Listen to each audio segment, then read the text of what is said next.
Hello बच्चों, स्वागत है आपका हमारे चैनल लर्निंग रॉक्स पर। आज मैं आपके लिए लेकर आई हूँ आदर्श जीवन मूल्य प्रथमा कक्षा 6, 7 और कक्षा 8 के लिए नैतिक शिक्षा की पुस्तक का अध्याय 8वां। अध्याय का नाम है नियम के अनुसार चलना सीखें। इस वीडियो में इस पाठ के अभ्यास के प्रश्न उत्तर और एमसीक्यूज करेंगे। अगर आप इस चैनल में नए हैं और अभी तक आपने चैनल को सब्सक्राइब नहीं किया है तो प्लीज़ इस चैनल को सब्सक्राइब जरूर करें और बेल आइकन को जरूर दबाएं। मैंने चैनल की प्लेलिस्ट में सब्जेक्ट वाइज लिस्ट डाली हुई है। आप जिस भी सब्जेक्ट के लेसन को देखना चाहते हैं तो मेरे चैनल की प्लेलिस्ट में जाकर देख सकते हैं। चलिए पाठ की शुरुआत करते हैं। पाठ का नाम है नियम के अनुसार चलना सीखें।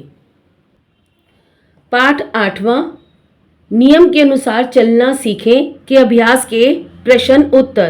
पहला प्रश्न, सृष्टि का चक्कर किस प्रकार चलता है? इसका उत्तर है भगवान श्री कृष्ण कहते हैं कि सृष्टि का चक्कर नियमों के अनुसार चलता है। जिस प्रकार शरीर में श्वासों की गति, पाचन शक्ति, रक्त संचार, हृदय की धड़कन सब कुछ नियमबद्ध है, उसी प्रकार सृष्टि में भी सब कुछ नियम के अनुसार ही है। प्रश्न दूसरा, परहित से क्या अभिप्राय है? इसका उत्तर है परहित शब्द का अर्थ है दूसरे का हित अर्थात दूसरों की भलाई करना। जिस प्रकार सूर्य, चंद्र, जल, वायु आदि बिना किसी स्वार्थ के जड़ चेतन की भलाई में लगे हुए हैं, उसी प्रकार हमें भी दूसरों की भलाई में लगे रहना चाहिए। अगला प्रश्न, आज का मनुष्य अपने स्वार्थवश क्या कर रहा है? इसका उत्तर है आज का मनुष्य प्रकृति के यज्ञमयी स्वरूप को ना समझकर अपने स्वार्थ के लिए उसका दोहन कर रहा है। प्रकृति से छेड़छाड़, उसके स्वरूप को ना समझकर केवल अपने सुख स्वार्थ की पूर्ति के कारण वह विभिन्न कठिनाइयों को खड़ा कर रहा है। इससे प्रकृति असंतुलित हो रही है। प्रकृति प्रकोप बहुत भयानक रूप लेते देखे जा रहे हैं। परमात्मा के बनाए नियमों को जाने अनजाने में अवहेलना हो रही है। नियम किसी भी रूप में तोड़े जाएंगे तो परिणाम गलत ही होगा। अतः मनुष्य को स्वार्थ का त्याग करके प्रकृति का संरक्षण करना चाहिए। अन्य प्रश्न, पहला, जीवन में कठिनाइयां और समस्याएं क्यों जन्म लेती हैं? उदाहरण सहित स्पष्ट करें। इसका उत्तर है जीवन में कठिनाइयां और समस्या तभी जन्म लेती हैं जब हम प्रकृति के यज्ञमय स्वरूप को ना समझकर अपने स्वार्थ के लिए प्रकृति का दोहन करने लगते हैं, जैसे वनों को काटकर रिहायशी बहुमंजिले भवनों का निर्माण आदि। जब हम प्रकृति से छेड़छाड़ व उसके स्वरूप को ना समझकर केवल अपनी सुखाकांक्षा के लिए स्वार्थ की पूर्ति लग जाते हैं तो अनेक कठिनाइयां खड़ी हो जाती हैं। प्रकृति असंतुलित हो रही है, समस्या बढ़ती जा रही है, प्रकृति प्रकोप बहुत भयानक रूप लेते देखे जा रहे हैं। अगला प्रश्न, आपके विचार से नियमों के अनुसार चलना क्यों आवश्यक है? इसका उत्तर है मेरे विचार से जो भी नियम बने हैं वे हमारी सुख सुविधा के लिए बने हैं। जब नियमों का पालन नहीं करते तो दिक्कतें आ जाती हैं। जैसे यह नियम है कि हमें हमेशा सड़क पर बाईं ओर चलना चाहिए। यदि हम इस नियम का पालन नहीं करेंगे और उल्टी सीधी जगह से सड़क पर चलेंगे तो दुर्घटना का होना स्वाभाविक है। अतः नियमों के अनुसार चलना आवश्यक है। अगला क्वेश्चन, प्रकृति को संतुलन से बचाने के लिए आप किस प्रकार सहयोग करेंगे? इस पर एक अनुच्छेद लिखें।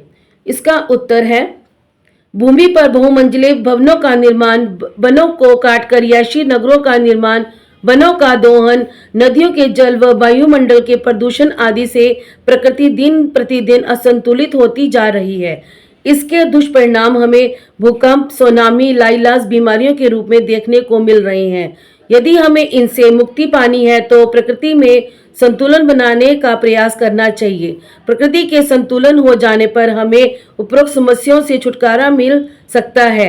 इसके लिए हमें रिहायशी इलाकों में बहुमंजिले भवनों के निर्माण से बचना चाहिए। अपनी सुख सुविधा के लिए हमें आवश्यक रूप से वनों की कटाई से बचना चाहिए। नदियों का जल प्रदूषित ना हो, इसके लिए हमें पूरा प्रयास करना चाहिए। हमारा वायुमंडल साफ सुथरा रहे, इसके लिए भी हमें पूरी कोशिश करनी चाहिए।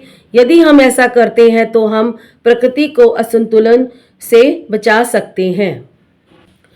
शिक्षा के लिए कुछ अन्य प्रश्न। पहला, गीता में अन्न के विषय में क्या कहा गया है? इसका उत्तर है, गीता में अन्न की विशेष महिमा बताई गई है। इस ग्रंथ में बताया गया है कि अन्न से सभी प्राणियों का संरक्षण होता है। सभी प्राणी अन्न से ही उत्पन्न होते हैं। अन्न की उत्पत्ति वर्षा से होती है, वर्षा यज्ञ से होती है और यज्ञ कर्मों से उत्पन्न होने वाला है। अगला प्रश्न, भगवान श्री कृष्ण ने यज्ञ की महिमा का बखान किस रूप में किया है? इसका उत्तर है, भगवान श्री कृष्ण ने यज्ञ को सबसे महत्वपूर्ण कार्य बताया है। उनकी दृष्टि में यज्ञ अर्थात परहित की भावना, जैसे सूर्य, चंद्र, वायु, जल आदि देवता परहित की भावना से कार्य करते हैं। इन देवताओं के द्वारा किए गए कार्य उनके लिए ना होकर जड़ चेतन सृष्टि के लिए हैं। उनमें किसी प्रकार का स्वार्थ नहीं होता। उसी प्रकार हम मनुष्य को भी परहित की भावना से कार्य करना चाहिए। अगला प्रश्न, शरीर के अंग अंग और रंग रंग में ऊर्जा, रग रग में ऊर्जा कैसे प्राप्त होती है? इसका उत्तर है, गीता में इस विषय को बड़े आसान तरीके से समझाया गया है। शरीर के अंगभूत हाथ के पास जो कुछ खाने के लिए आता है वह अपने पास नहीं रखता, मुंह में डाल देता है।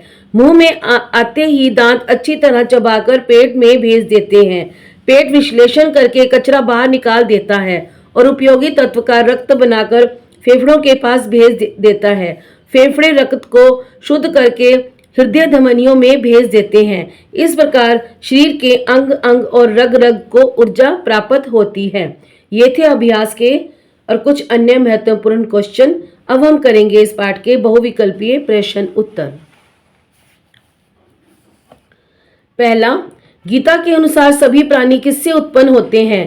क परमात्मा से, ख पृथ्वी से, ग अन्न से, घ यज्ञ से। इसका उत्तर है ग अन्न से। अगला प्रश्न, सर्वव्यापी ब्रह्मा सदा किसमें प्रतिष्ठित रहता है? क वेद में, ख धर्म में, ग कर्म में, घ यज्ञ में। इसका उत्तर है घ यज्ञ में। अगला प्रश्न, सूर्य, चंद्र आदि देवता किस भावना से कार्य करता है? क स्वार्थ की भावना से, ख परहित की भावना से, ग अपने हित की भावना से, घ बिना किसी के हित की भावना से। इसका उत्तर है ख परहित की भावना से। अगला प्रश्न, प्रकृति का दोहन कौन कर रहा है? क मानव, ख दानव, ग देवता, घ इनमें से कोई नहीं। इसका उत्तर है क मानव। अगला प्रश्न, प्रस्तुत पाठ में सभ्य जीवन का प्रथम सोपान किसे माना गया है?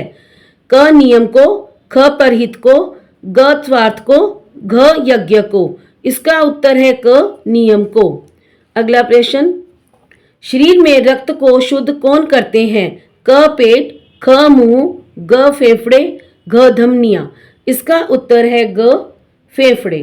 तो ये थे पाठ 8 के अभ्यास के प्रश्न उत्तर। अब हम अगली वीडियो में करेंगे पाठ 9 के प्रश्न उत्तर। यदि ये वीडियो आपको अच्छी लगी हो तो वीडियो को लाइक करें, शेयर करें, सब्सक्राइब जरूर करें। धन्यवाद।